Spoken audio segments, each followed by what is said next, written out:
What's going on, everybody? Your boy Man Up here, back with my normal tag team partners. And conveniently this time, I said tag team partners for a reason, because that's going to be our show today.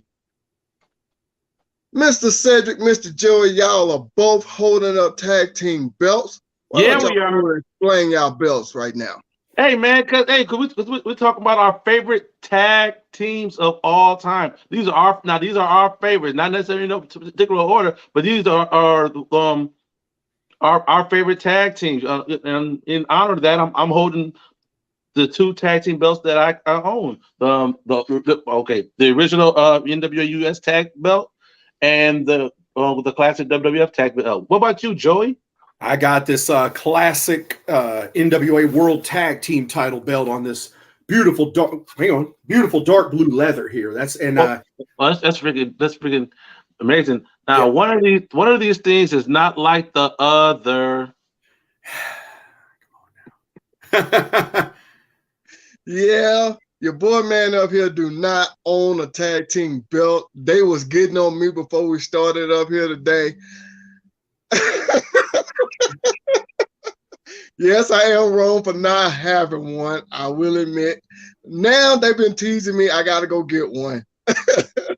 Get one. Buy 30 of them. I was actually shocked. I looked at the massive collection that's behind me, Man Up, and I noticed that I only own 2 tag team title belts. That has got to change. Yeah, that has got to change. I will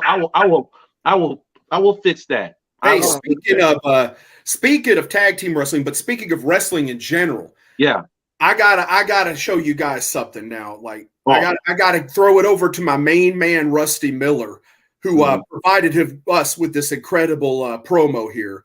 You guys got to check this out. Unbelievable, right here, the Macho Man Randy Savage on the Bells and Bells podcast with Cedric CeeLo, Man Up, Joey Gray. I'm too hot to handle and too cold to hold, just like this podcast. If you want to learn about wrestling belts and the WWF and the Macho Man Randy Savage, unbelievable. Ooh, yeah, dig it. Yeah, man. That was freaking spot on, man. We got to give a big thanks to Rusty for sending that to us. Rusty, if you're out there, man, we love it. Oh, yeah, that was awesome. I appreciate that. Thank you so much for that. Appreciate that. And apparently I'm Cedric CeeLo, so I'm going to just change my name real quick. Hey, there we go. I can't complain. I'm Cedric CeeLo. Hey, if Macho Man says I'm Cedric CeeLo, damn it, I'm Cedric CeeLo. So I'm gonna roll with that. I really am. Hey, I can't argue, man. That promo was good. I like it. I gotta play that one more time, man. I love that. Hey, play it. Shoot, hey. Y'all mind if I play that again? Hey, no complaints out of me. All right, here we go. One more time, just for everybody watching. Unbelievable, right here, the Macho Man Randy Savage on the Bells and Bells podcast with Cedric CeeLo, Man Up, Joey Gray. I'm too hot to handle and too cold to hold, just like this podcast. If you want to learn about wrestling belts and the WWF and the Macho Man Randy Savage, unbelievable. Ooh, yeah, dig it. All right. Awesome. Oh, look at Joey. Other tag belts. Yeah. Yeah. So again, one of these things is not like the other. All right, they getting on me, but I'm gonna give me one now. Now that Cedric over here harassing me now I gotta get one. Yeah. And who are you gonna get that belt from, Man Up? Oh, you already know who I'm gonna get it from. The only maker I go to. WWE Shop. Nah.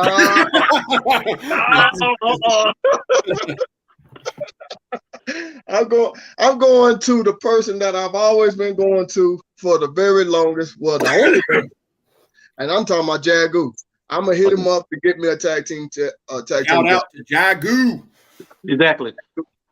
I'm throwing softballs. I thought Man was gonna hit him. You know. He was. I think he was gonna bomb it like the Phillies did last night. With the no hitter. But hey, you almost caught it, Man. It's okay. It's okay. What are you talking about now? I'm confused. Oh, Astros threw a no-hitter in the World Series. Well, see, like I told y'all, I'm not into baseball, so I didn't watch it. Oh, Caleb Senite, what's up, man? Yes. What's going on? What's going on? Yeah, I didn't watch it because I'm not into baseball. Oh, okay. Well, yeah, Houston Astros. Yeah, they threw a no-hitter. That's like the second time in World Series history. No, just a little baseball thing. Don't worry about it. Moving on. We're talking. Before we do, y'all know I am from Houston. That's why you see the Houston Rockets, Houston Texans behind me. But I'm not into baseball. But let's get into this wrestling thing right now.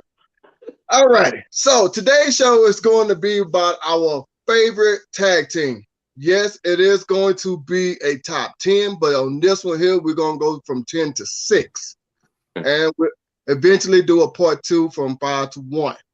Knock on wood. We're going to try to do it next week. Knock on wood. Oh, yeah, because our schedules are crazy. Knock on wood. Yeah, exactly. Knock on wood. Okay. Regardless, it will be soon. True. Exactly. True. All right, and let's go ahead and start this thing off. We're going to start from a different way this time. Mr. Joey, who you have as your number 10? All right, my number 10 favorite tag team of all time is the incomparable Mark and Jay Briscoe, the Briscoe brothers. Okay. Just because, I tried to look at all eras and think about all eras that I've watched. Obviously, not can't go back. Even though I did consider teams from before I watched and try to do my history on them, they're not my favorite tag teams. But the Briscoe brothers, to me, are one of the tag teams that have carried tag team wrestling outside of the mainstream, outside of WWE. And the Briscoes are no strangers to success. How many times? Like 12-time Ring of Honor tag team champions, former Pro Wrestling Noah Global Honor Crown Junior Heavyweight tag team champions, also former IWGP Heavyweight tag team champions. You list it. And then I showed Man Up not too long ago when FTR had that first encounter with the Briscoes. They tore the house down. And I really think Briscoes are just one of my favorite tag teams for a reason. They always bring it in the ring. They've got a special kind of way they do things, and I like it. I really think they bring something unique to tag team wrestling, and I think they deserve to be. I think when it's all said and done, their legacy will speak for itself. Oh yeah, yeah. When you sent me the link to that video, I watched it. I was like, damn, they won Ring of Honor and the it was another one. Well, they already had the AAA tag team titles from Mexico. Okay, so yeah, but they have tag titles from the Briscoes there. But the Briscoes, yeah, that was a good match. That was a good one. All right, then, Mr. Joey, since you're showing off your tag belts, who you got for your number 10? No, you don't, Mr. Cedric CeeLo, sir. I'm gonna need you to first thing. You know what? I was confused. I was wrong on that one. I told y'all I'm still asleep, man. But go ahead. Exactly. I just gave you my number 10. Exactly. Exactly. So, all right, let me start that over there. My bad, Mr. Cedric /CeeLo. Who do you have for your number 10?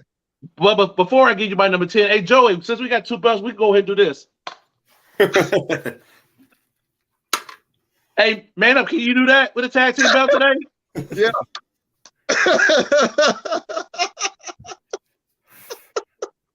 This guy.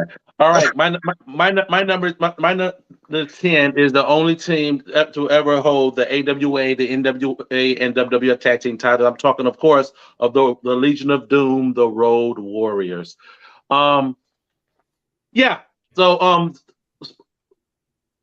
Trend-setting team coming in the 80s, and they dominated every place they went from Georgia winning the national tag team titles, going to AWA, winning those tag team titles. Finally, winning the NWA tag team title, then going to WWF, winning the WWF tag team title. Also winning belts in Japan. So I'm sure that they're on a lot of folks' list as one of the greatest tag teams of all time. They come. I mean, and my favorites at number 10, but definitely not giving any shade to what they accomplished in the wrestling business. We're not. Can't take nothing away from the LOD, man. They're they definitely Have one of the greatest legacies in WWE Hall of Famers for a reason. Yeah, that was Oh. a good team, man. Mark Margaret put up a tag team as well there, that man up. Yeah, I Um, that was yeah, a de- Ricky Steamboat and Jay Youngblood, very great tag team, early 80s. Was I think into the 70s, right? Weren't they? I can't remember. Did they team in the 70s too, or am I off? I think it was just in the beginning of the 80s. Because I think they won it 4 times, if I'm not mistaken. They were multi-time NWA World Tag Team Champions. Uh-huh. Yeah.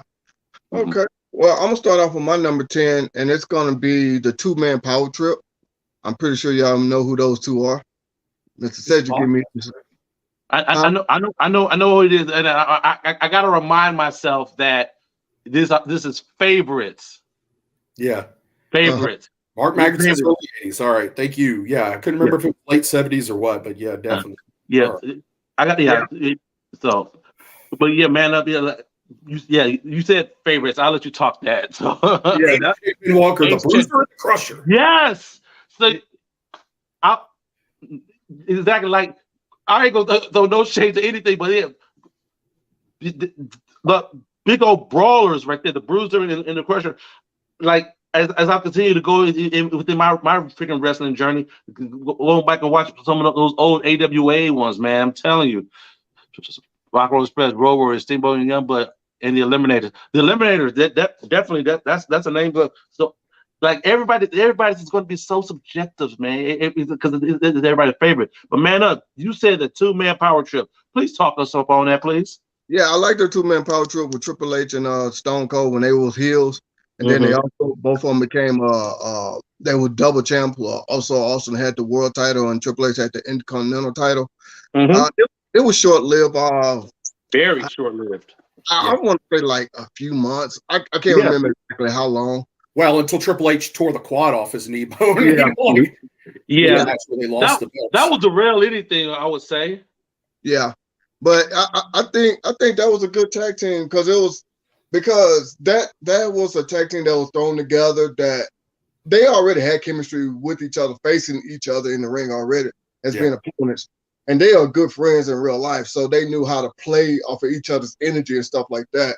So the short time that they was a tag team, I think they lived up to the hype of them being the heels and all that good stuff. So that's why I picked them. Good choice. Go with it. Yes. Hey, it's favorites. Hey, now, before we continue, I want to reiterate this to everybody. Brothers Instruction. Okay. This is going to be from 10 to 6. We are going to do a part 2 of this one day soon. Hopefully, fingers crossed, next week. But anyway. Man up. Yeah. I'm sir. What did we forget to do?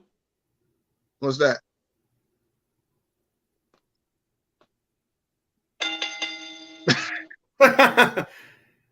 So again, man up.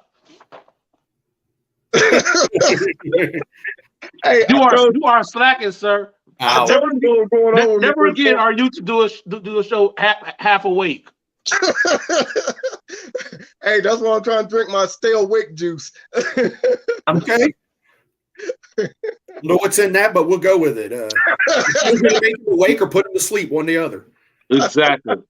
Joey. Oh, man. But that's my number 10. Who do you have for your number 9 there, Mr. Joey? All right. Well, they happen to be a team that held this combination of belts at the same time. I think I know what's going with this one. And since you mentioned Steve Austin, I got to go with, to me, Austin's what tag team he's truly known for, along with, it's back when they were just known as Stunning Steve and Flying Brian. I'm talking about the Hollywood Blondes. Jesse Ventura. That's my number 9 too. I love it. Perfect. Yeah, I want to say it like the body. Like talk about. I got to talk like Jesse Ventura, and I remember him calling all those Hollywood Blondes matches. But yeah, I happen to have the 2 belts that they held at the same time. They were unified WCW and NWA World Tag Champions at the same time. And yeah, for a short time period, and you're talking about a short run too, to make such an impact. What were they? Less than a year. but they were dominant while they were champions. I know. I loved all that. I love that, man. Yeah. Yes. That was great. And we had never, let's be honest, we never saw Flying Brian as a heel. Yeah. He just, he was a consummate baby face up until that point, and just slid into that role with him and Stunning Steve together. They got the matching gear. They had the vests. They had the boots and tights. Everything was matching and stuff like that. And it was gold, man. I know, man. I love it. I did not think of the Hollywood Blondes at all. Oh my God! Yeah, the freaking Hollywood Blondes. Jesse Ventura said, "The team of the '90s." Yeah, 10 months. Heart Foundation, British Bulldog. Yes, Mark. Yes, I love all. Cedric, I know you said that was your number 9 as well, but I want to pause for a moment and thank Mark Maggart for watching today. Yeah, man, I appreciate you having me on a couple of weeks ago on your podcast. I appreciate that, brother. Yeah. You keep good hard work there, sir. Spanning the Globe. Let's plug them. Yep. Great podcast. Spanning the Globe. Tonight. They're on tonight. Yeah. So if y'all watch this, y'all go turn right back around and watch another wrestling podcast. Spanning the Globe. It's on YouTube and it's on Facebook. Y'all go check them out. Yep. Definitely. Right. So since Cedric said his number 9 was also the Hollywood Blondes, you want to reiterate? Or you want to go ahead and skip that? Hey, man, Stunning Steve, man, freaking Stunning Steve and Flying Brian, man. I freaking loved them, man. They were gold, man. If Brian hadn't got hurt, we would have saw him probably be a team a little longer. And that's exactly. He got hurt, and then I remember Austin ended up having a substitute in Lord Steven Regal as his partner, and they had to drop the titles. Exactly. Yeah. It sucked. Yeah. So yeah. The way Cedric said that, he sounded like he was hurt about that one. Yeah, man. Yeah. Well, they were they were great tag team champions, and they were dominant. And I don't think the run would have ended quite that quick. I think they were running that program with Arn Anderson and Paul Roma.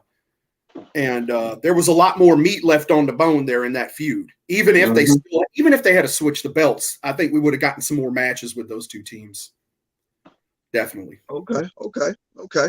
I think Cedric gonna like my number 9 because give you a little hint. It was part of the promo we just played, and I'm talking about the Mega Powers. All right. Yeah. See, the reason why I like the Mega Powers because look at Cedric. I know it because I got to get at Cedric. He been harassing me, so I got to get him back. He know it. Now, I like the Mega Powers because they tried to make it work, even though they hated each other off screen. And I think it was mostly Macho Man hated Hulk Hogan, but whatever. That's a whole nother topic, whole nother day. But either way it goes, what's going on with that, Cedric? No. As soon as you finish, I want you to throw it to me. Say it again. As soon as you finish, I want you to throw it to me. Okay. All right. So with the Mega Powers, that was a good tag team thrown together for like what, a year, somewhere around there. I don't remember exactly how long. Would they have like 3 matches as a tag team? Something like that. Yeah. But I did love their back-screen promos and stuff like that. But I think it didn't last that long because of the real feud they had with each other.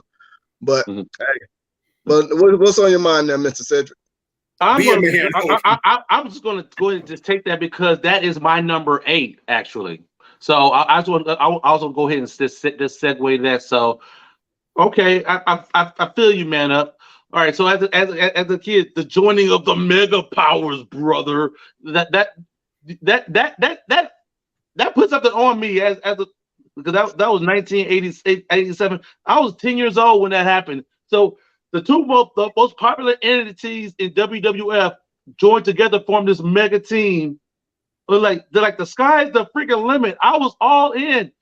The wrestling fan in me is like, yes.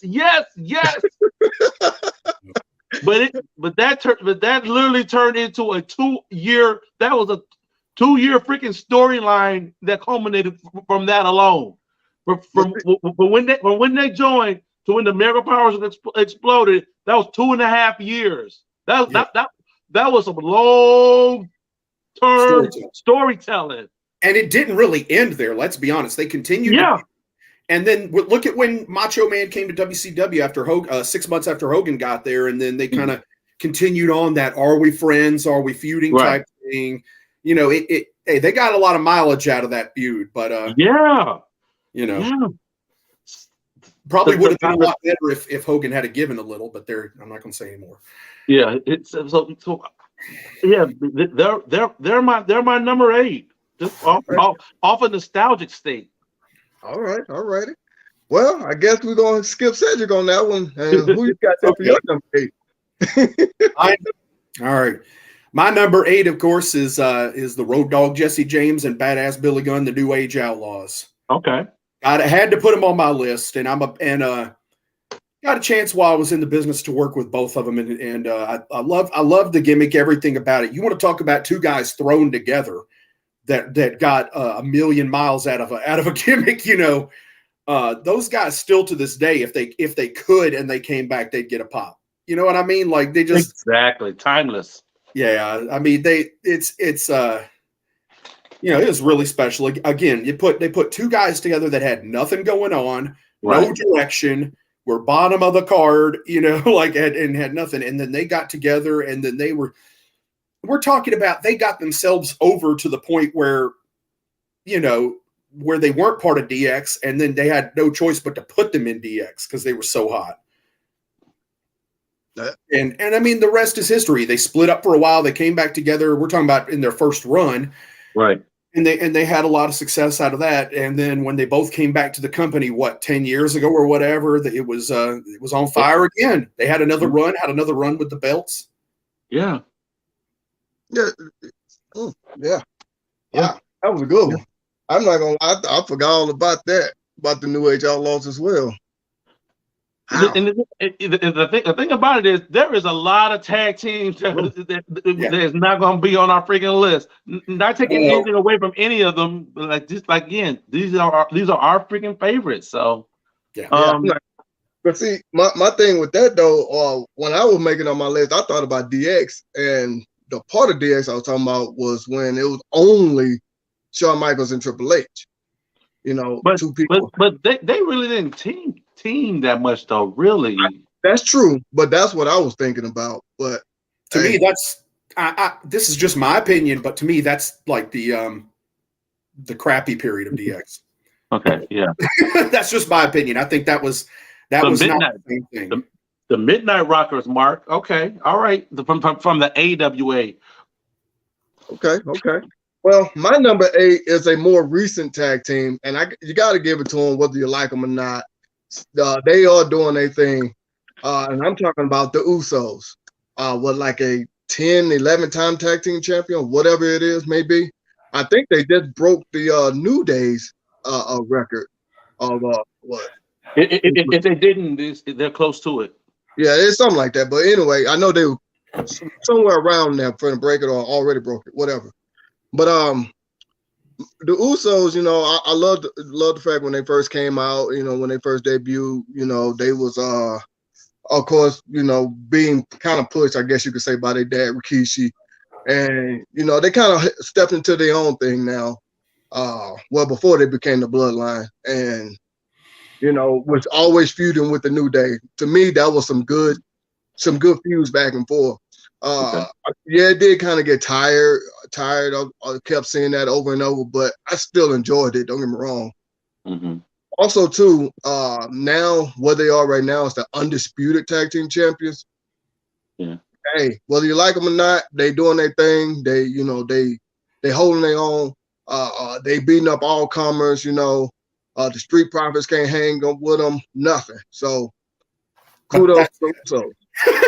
My only caveat to that is, to me, you're only as good as the teams you're working with. And that's the biggest thing that's missing from the Usos' career and run is they haven't had a deep roster to work with. And I feel like maybe that changes now. Maybe we see some improvement. You saw, you know, the Good Brothers are back and stuff like that. Maybe it gets to be expanded and we see something else done. Now, there have been periods during the Usos run where they've had more, you know, they had FTR in there and they had to work with. But overall, looking at the landscape right now, it's like tag team needs some work because they don't really have a lot of opposition to work with at this point. They're just dominant, but Okay. All righty. So, who do you have as your number 7 now, Mr. Joey? My number 7. I'm going overseas. I'm going to Japan and to what I credit with as the most dominant tag team in the history of New Japan Pro Wrestling, and that is the team of Hiroshi Tenzan and Satoshi Kojima Tenkozy, who are multiple times IWGP Heavyweight Tag Team Champions, individually both IWGP Heavyweight Champions and NWA World Heavyweight Champions individually. Nice. And you want to talk about great tag teams. If you're not familiar with Tenkozy, I recommend you go see these guys' body of work because they've been dominant for a long time. They're both, close to 50 or a little above that, a little north of that. Yeah, I'm sure Joey will upload some stuff to the Bells and Belts podcast group on Facebook, so we can definitely be familiar with that. So yeah, they're also NWA World Tag Team Champions. I forgot about that too. Mm-hmm. They've had a lot of looking at their history right now because it reminds me of that, and they also won the World's Strongest Tag Determination League in All Japan Pro Wrestling in 06 and 08, and won the G1 Tag League in 01 and 08. Are 6-time IWGP Heavyweight Tag Team Champions and Tokyo Sports Tag Team of the Year in 2000 and Wrestling Observer Newsletter Awards Tag Team of the Year in 01. Man, look at Joe, reading off the resume. Go ahead, Joey. Yeah. Hey. Look them up, man. They're both two really, individually, they're both great. They're, like I said, both IWGP Heavyweight Champions, and they both worked with, they were both NWA World Tag Team Champions during that kind of broke up Rob Conway's runs as NWA World Heavyweight Champion. Mm-hmm. Nice. All righty. So who do you have as your number 7 now, Mr. CeeLo? All right, I got my number 7, Bret the Hitman Hart, Jim the Anvil Neidhart, the Hart Foundation. Nice. So I freaking love the Hart Foundation. Man. Come on, man, up. Let's see you do the goatee like the Anvil. Come on now. Yeah, baby. Hey, I can't do the board. So I shouldn't have.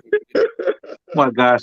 So yeah, the Hart Foundation. Like I love that whole entire era of tag team wrestling. That's the best era in WWE history. Tag team. When it was legit tag teams, not mixed. Hey, you're not doing that. You're not. Let's put you together and let's see if it works.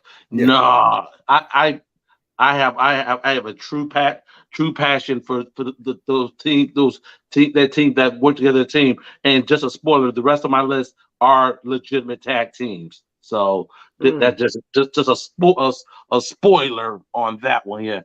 Owen Hart and Coco Beware, high energy. Hey man, each their own. If you loved them, then good to go. Exactly. If that's your favorite. So yeah. But our foundation, multi-time WWF Tag Team Champion, Tag Team Champions, and so they're on my list. They beat the Bulldogs for their first reign, beat Demolition for their second reign. So yeah. Nice. All right, and my number 7 is the New Day. I kind of hinted at them earlier. It's the New Day. Mm-hmm. Hey, I know they was 3 people, but they were considered a tag team. I think it was the Freebird rule, if I'm not mistaken. Y'all correct me if I'm wrong on that one. And they used that. They said, "Hey, if one of them get injured, the other one get somebody else get defend the title." All that stuff. No, you're right. I was having fun with this. That's all. Oh, okay. No, but you're right. Now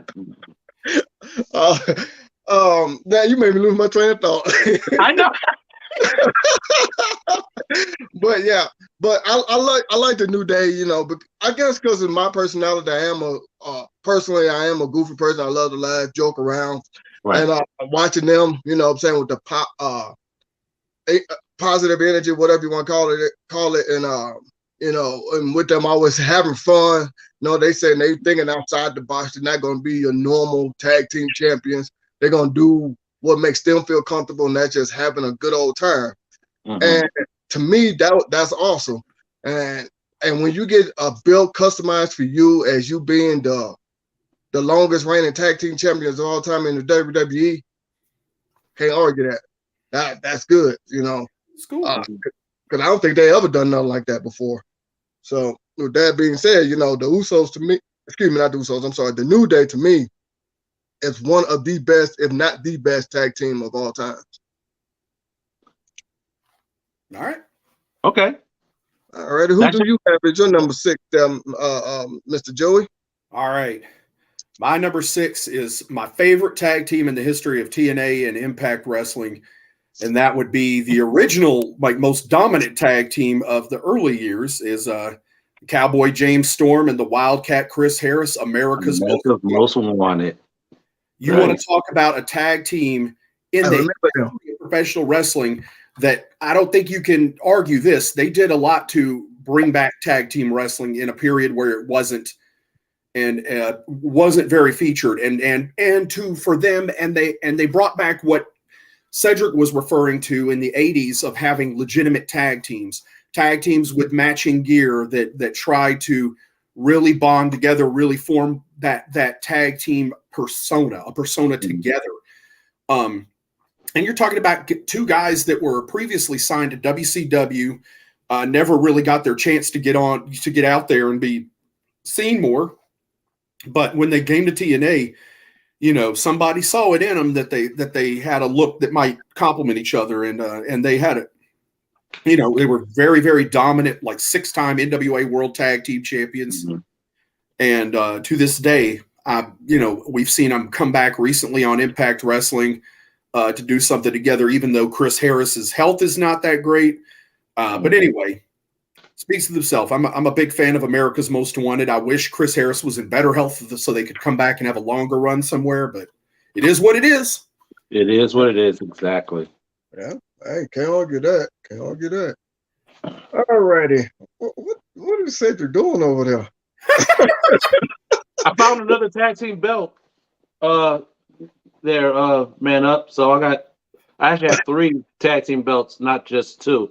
How many tag team belts you have, Joey? 3. You got 3. Man up, how many? I'm not even going to answer this question. Oh, shoot. I just remembered. Does he have another one? Where's he going to put it? So I forgot I had my NWA from the World Tag Team time from the 70s. So that makes 4 for me. Joey, how many you have? Well, I have 3, but it is 30% of my collection. Of course. I only have 10 man belts. Up, how many tag team belts do you have? You know what? Forget it. I'm gonna modify me some tag team belts now. Y'all see how he attacks me all the time? I'm modifying my tag team belt. Well, I don't have tag team belts. I'm gonna make them tag team belts. God damn it! God damn it! I'm a little scared as to what he's about to do. But there you go. Now, too big. Nope. I don't see tag team on them belts. No, I don't. I do not see that etched on there, sir. Definitely not going to acknowledge you either. Yeah. Those tag team belts are not accurate. They're not TV accurate. They're not TV accurate. I know. All right. My number 6 is Rick and Scott, the Steiner brothers. Definitely, yep. There it is. Held that belt right there, and they held the other ones. The other one you had as well, if I'm not mistaken, as well. Before. What's that? They held. Yes, they did. Yeah. Yeah, they held the first World Tag Team title they won. Exactly. So many times over. Exactly. So yeah, so the Steiners, yeah. University of Michigan product. I'm proudly from Michigan, so it definitely freaking hit home. So yeah, Rick and Scott freaking innovative. Scott, that Steiner line is freaking brutal. Yeah. Of a freaking those lines, I freaking love it. Just list the belts they held: the NWA World Tags, the NWA US Tags, the WCW World Tags, the WWF Tag Team titles, the IWGP Heavyweight Tag Team titles. Whole list just goes on and on and on of championships they won. Man up, you saw how I did that, right? Hey, Joey, do that again, Joey.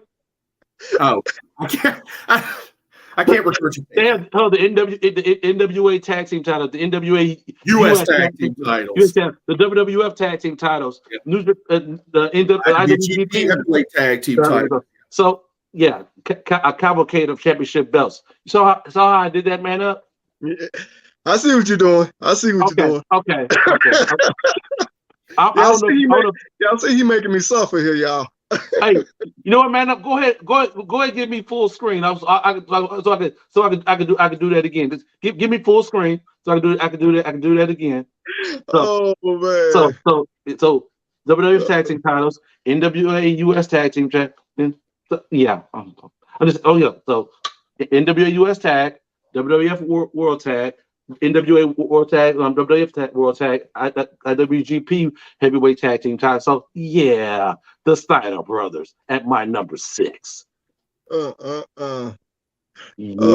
man. Go ahead and show yours there, Mr. Joe. And I got two of the other ones they held. Yeah. right here. The NWA World Tag Team titles and the WCW World Tag Team titles, definitely. Exactly. Man up, show up the belts that they held the tag team that you have. I just showed you my tag team. You can't do that today, can you, sir? You can't do that. Yeah. I think it's time for some Steiner math. You see, normally when we do a podcast, Man Up's got a 33 1/3 chance of having a championship belt that relates to the topic. But see, but this time we're talking about tag team wrestling. So he knows he doesn't have any tag team title belts. So he's out of the equation completely. Oh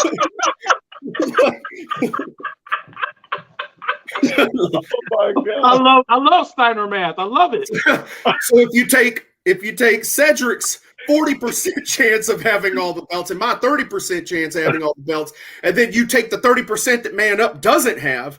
Hey, I don't know where I'm going with that. but it sounds good. It sounds good. Yeah. Well, and that's what Steiner does. He cuts promos and he doesn't care if you understand what he's talking about anyway. He just keeps going. Exactly.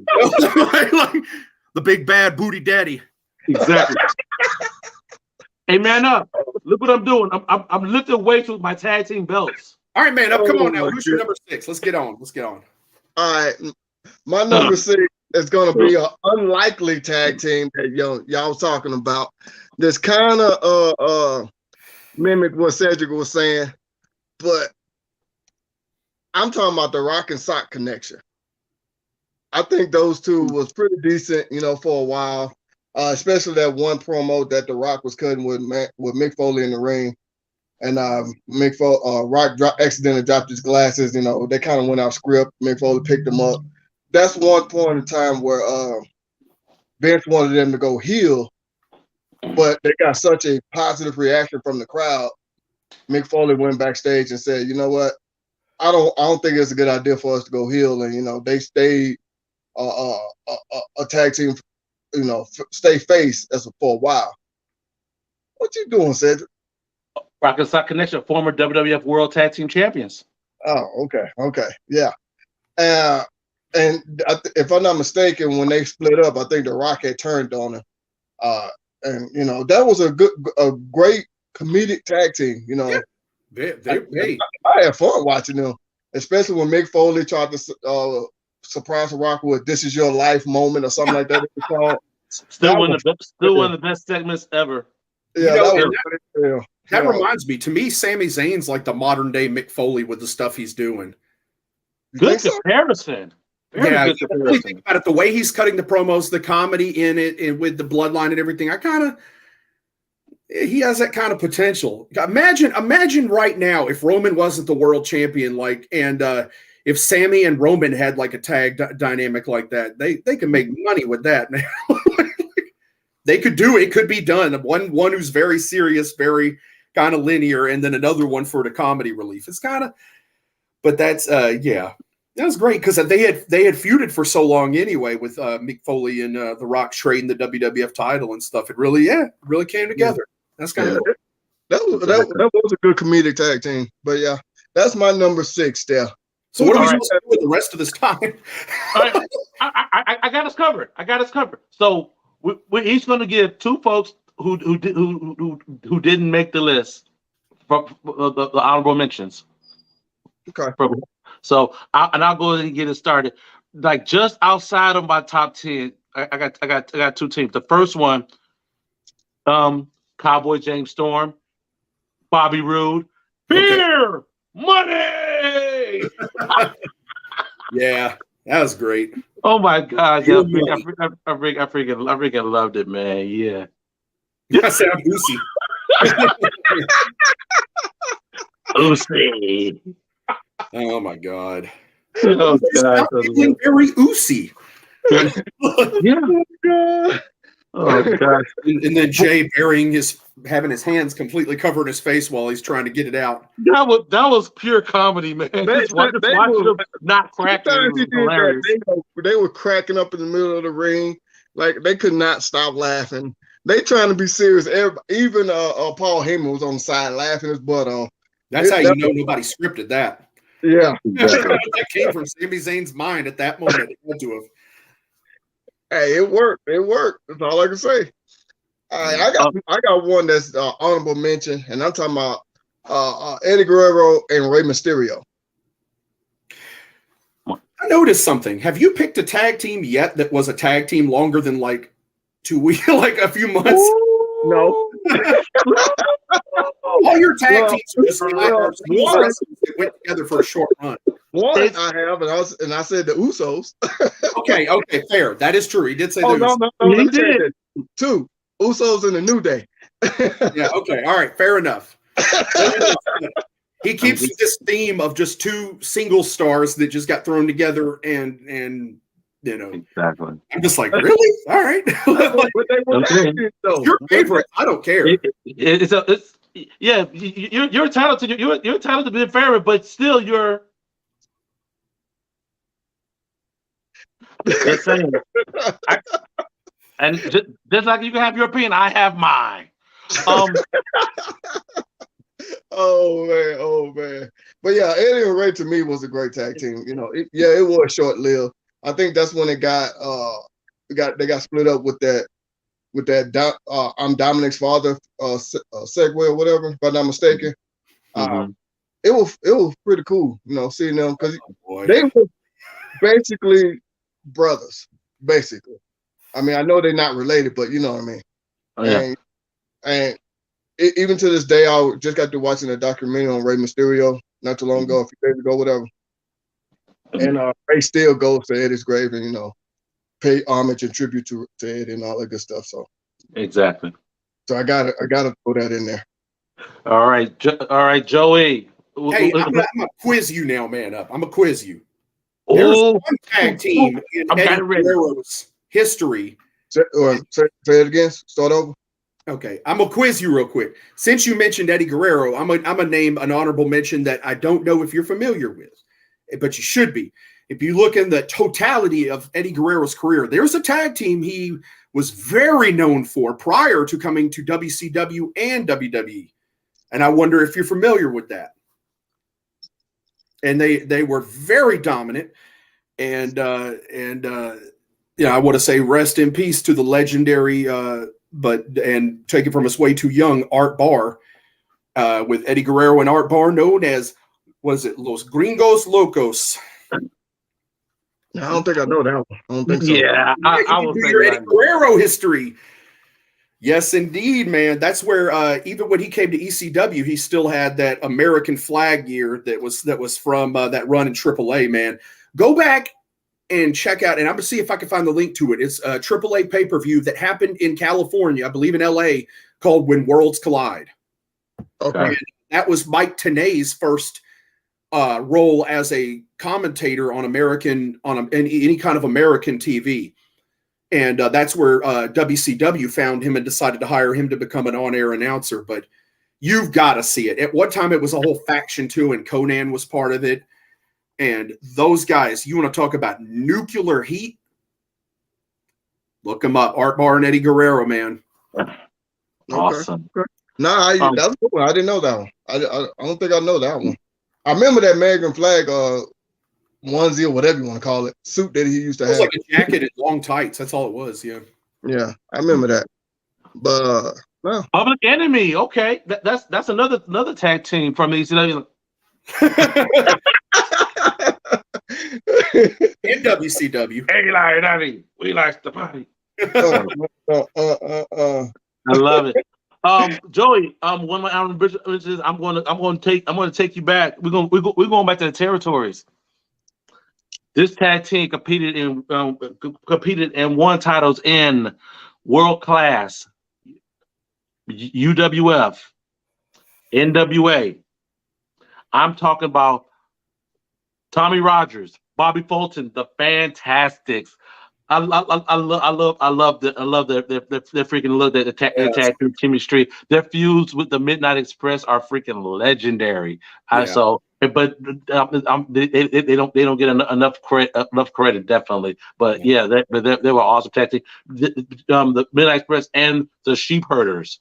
Those feuds were freaking amazing. But even Cornette said during the Stan Lane and Bobby Eaton era of the Midnight Express, the greatest matches they had were with the Fantastics. They tore the house down every damn time.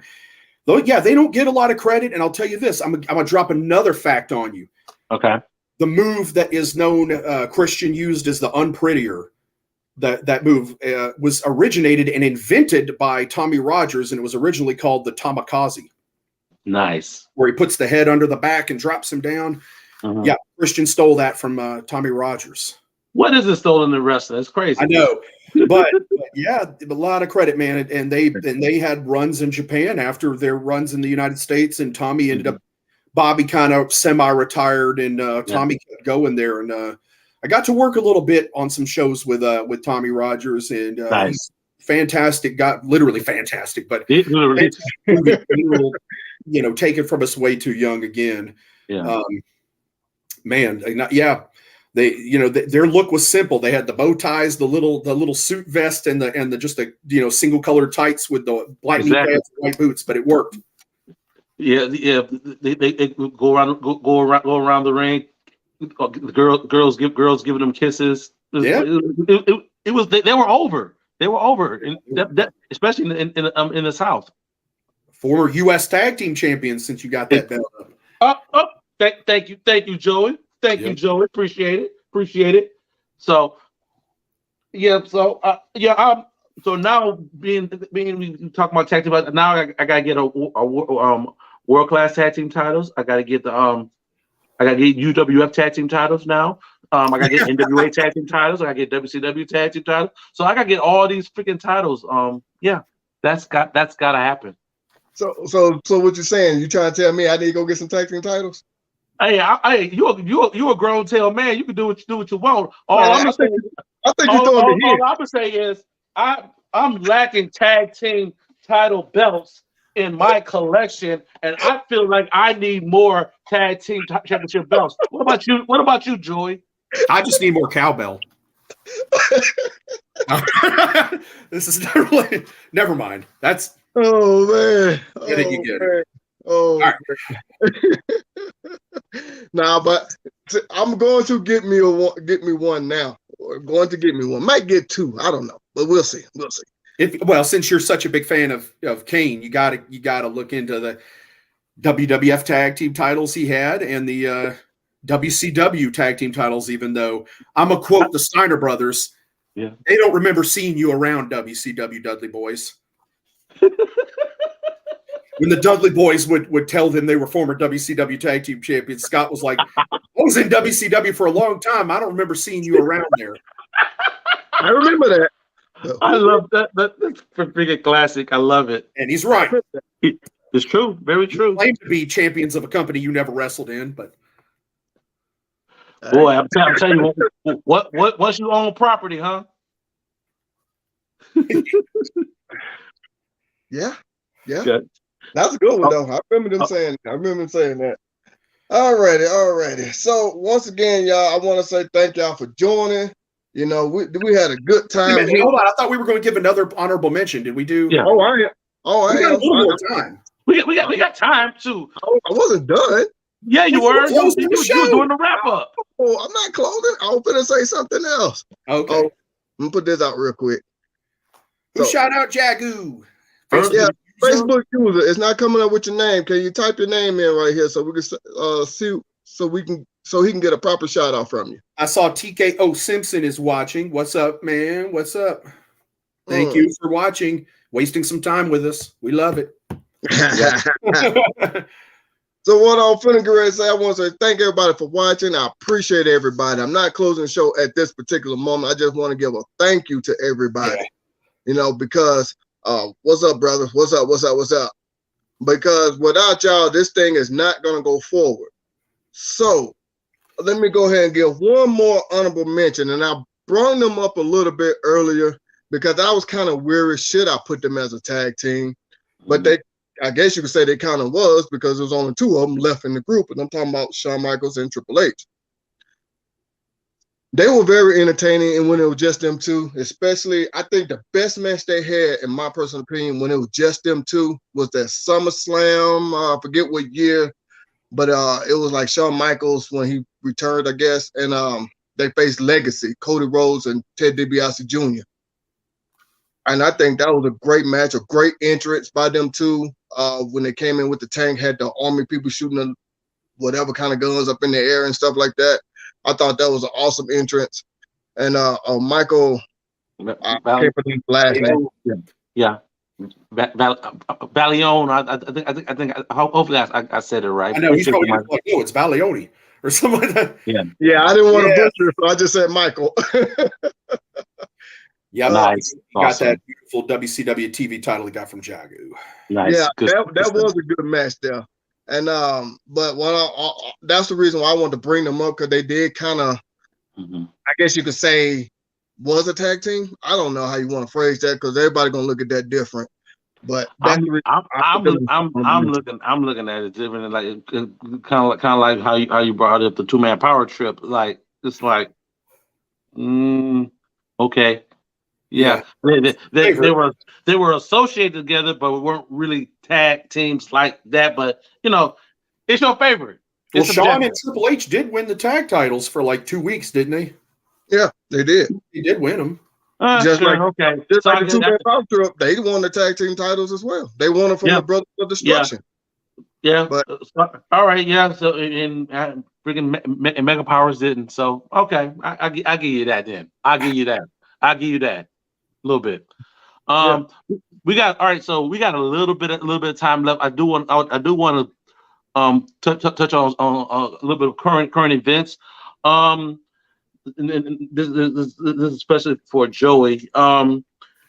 Jeffrey Leonard Jarrett is in AEW. He's the director of business development, and he debuted on Dynamite last night. Joey, you are a Jeff Jarrett enthusiast, sir. How does this make you feel? I don't know about that. Yeah, you are. You're all about Jarrett.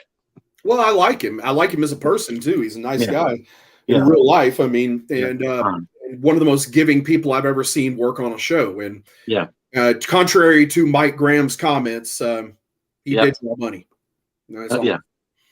Anyway, I don't know what to say. You know, I'm not an AEW fan, and the thing is, I don't care because I got to see what does this mean to me. You know, here's the thing: I'm nothing it because if Tony Khan is bringing in Jeff Jarrett to get some true help. With truly, I don't know. I can't remember. He has some kind of title like director of business. I don't know what that means. I don't know what any of that means. Right. And so for me, it's like, I don't know what Jeff Jarrett's role is there. I don't give a crap that he smashed a guitar over Darby Allin's head because I nothing Darby Allin. I mean, to me, he's just a somebody that belongs on the other side of the guardrail. That's what I think about it. I think he's talentless and just nothing him. So please do not hold back. How do you really feel, sir? I'm not going to hold back ever. Oh my God! Don't hold back, sir. Oh my God! But no, I just, until I see something, to me at this point, I have no reason ever to watch AEW or their version of Ring of Honor if there ever comes out. So when something changes and it becomes a show I'm interested in watching, then I'll care. But bringing in Jeff Jarrett and paying him, he must be talking about Sami Zayn. I don't know. Okay. Unless who's the modern day? I think talking about Darby.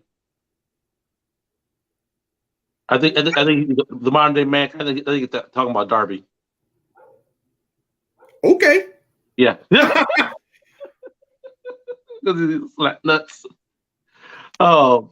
Okay. Like, I don't see it. I see a guy that wrestles in Daisy Dukes with leggings underneath it and paints half his face and can't even do a moonsault. I think you mean on the side of being reckless, throwing his body and stuff like that. So it just does nothing for me if it means nothing. Gotcha. Have nice spots, but make them make sense. And the popular opinion was that he's got Sting with him. He's the new Sting, and it's like when I look at him, he looks like Sting's kid brother. Damn. He just he doesn't look like a grown man next to Sting. So, like he's like, should be helping the NWA. Well, I mean, I'm sure Jeff wants to get paid plenty of money and they offer him money. So, kudos to him no matter what he's doing. If Jeff is just getting a payday and right. Damn sure not the next Sting. I agree. There's nothing terrible about them other than Sting didn't wear Daisy Dukes and leggings. So here's my thing, man, just whatever. And if something happens, Jeff's a good guy. He's got a ton of knowledge. And if Tony Khan will sit down next to him, shut up and listen, he'll probably learn something and it'll probably help AEW out. We'll see. Okay. All right. I doubt it. One last thing before we wrap this thing up. Crown Jewel is on Saturday from Saudi Arabia. Anybody have any bold predictions? Coming out of that show. Bold predictions. Anything bold? I don't even know what's on the card other than Logan Paul and Roman Reigns. The rest of it, I just don't even.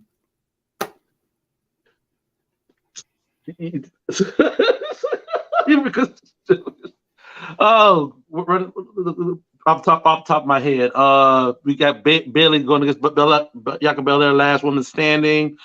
They're doing the tag team title match on the Usos and the Brawling Brutes. They're doing steel cage match with Drew McIntyre and Karrion Kross. I gotta think of the card. My dog. I'm gonna look it up right now. Okay. Excitement make me want to tune in. So yeah. So it's like what they're going to do for the crowd in Saudi. Bray Wyatt's supposed to make an appearance. I heard that too, and it's like, oh great, he's not going to wrestle. He's just going to fly all the way out there and appear. All right, you got Roman Reigns versus Logan Paul. You got the OC, AJ Styles, Carl Anderson, and the Luke Gallows versus Judgment Day. Okay. Got Brock Lesnar versus Bobby Lashley, Drew McIntyre versus Karrion Kross, Braun Strowman versus Omos, Bianca Belair versus Bayley, the Usos versus Brawling Brutes, Alexa Bliss versus and Asuka versus Damage Control. And that's it. I'm actually curious to see Lesnar and Lashley, and that's probably maybe the last woman standing with Bianca and Bayley. Outside of that, I think it's pretty predictable. Yeah, the only one I kind of want to see is Bobby Lashley and Brock Lesnar. I don't care to see it, and I'll tell you why. Because every Brock Lesnar match is about the same, and it's like great. It's two big guys, meaty. What is it? What is it? Big E says two sweaty, meaty guys that are going to be, whatever he says, where they're going to be smacking meat or whatever. Like they're going to be, it's going to be a train wreck, like every Lesnar match. It's just not going to be any. Brock Lesnar doesn't tell stories in the ring. No. So, I'm tired of it. For me personally, him and Goldberg both, like, it's the same match every time. The one time Goldberg tried to actually be taken to a match with the Undertaker, he about killed the Undertaker. Woo, that close to killing the Undertaker. Yeah, how many careers does this man have to end to like? I mean, So yeah. Woo-wee. All right. So that, ladies and gentlemen, is our show for today. We definitely appreciate you watching. What a way to end it. Yeah. So did I kill it? We invite you to subscribe to our channel. Go ahead, hit the subscribe button. Go hit the like button for this video, and hit that notification so you know when we go on live again. Enjoy. What else can they do? Am I allowed to cuss on here? Is that okay? We're not making money off this right now anyway. Go for it, sir. Oh yeah, you can definitely join our Facebook group if you're not already a part of it. Please find us at Bells and Belts on Facebook as well as on YouTube. If you're watching us on Facebook, we'd like you to subscribe, like our videos, do anything, comment, dislike, whatever. You go ahead and just have some kind of interaction with it. We love to read your comments on Facebook or on YouTube, wherever you decide to post them. We'll definitely respond to them on there. We love interaction. And so, we appreciate you. And if you don't like it, well, thank you. Fuck you. Bye.